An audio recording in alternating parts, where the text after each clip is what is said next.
এই যে যাওয়ালি, তাড়াতাড়ি এক কাপ চা দে। আপনি আমাকে বলছেন? হ্যাঁ, তো তোকে ছাড়া এখানে আর কাকে দেখতে পাচ্ছি আমি? ভালো জামা কাপড় পরে আছিস বলে কি নিজেকে বড় বস ভাবছিস?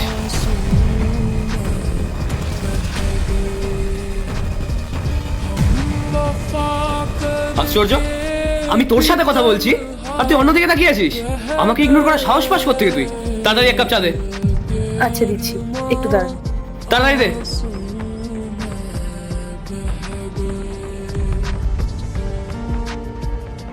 নিন।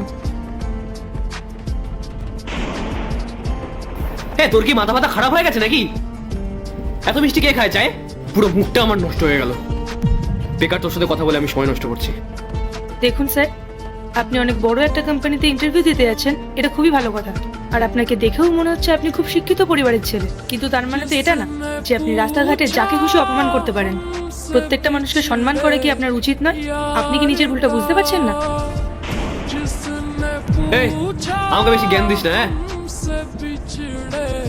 এটা ধর তোর চায়ের দাম।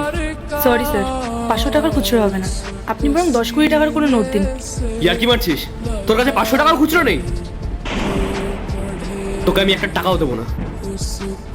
একদম ফালতু চা খাইয়ে আমার মুখটা নষ্ট করলি, আর তার উপরে খুচরোটা বাহানা।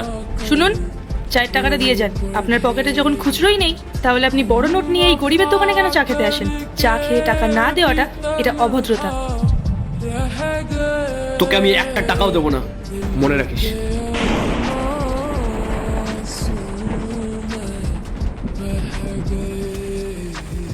সরি দিদি, আজকে মন্দিরে পুজো দিতে একটু দেরি হয়ে গেল। আচ্ছা, ওই ছেলেটা আপনার সাথে আমার চিৎকার করছিল কেন? কিছু হয়েছে?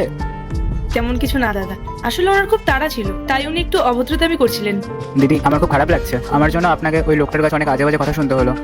আরে না না, তেমন কোনো ব্যাপার না। তুমি পুজো করছিলে আর আমি তোমার দোকানটা সামলে তোমাকে হেল্প করলাম, তোমাদের দুজনেরই পুণ্যি হলো। আপনি বসুন দিদি, আমি আপনার জন্য এক কাপ চা করে আনছি।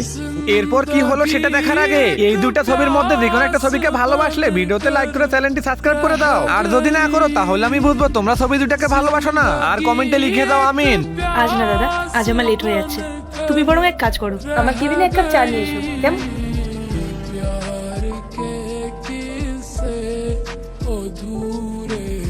আরে, দিদি তো নিজের ফোনটা ফেলে চলে গেল। আচ্ছা, অফিসে যখন যাব তখন ফোনটা দিয়ে আসবো।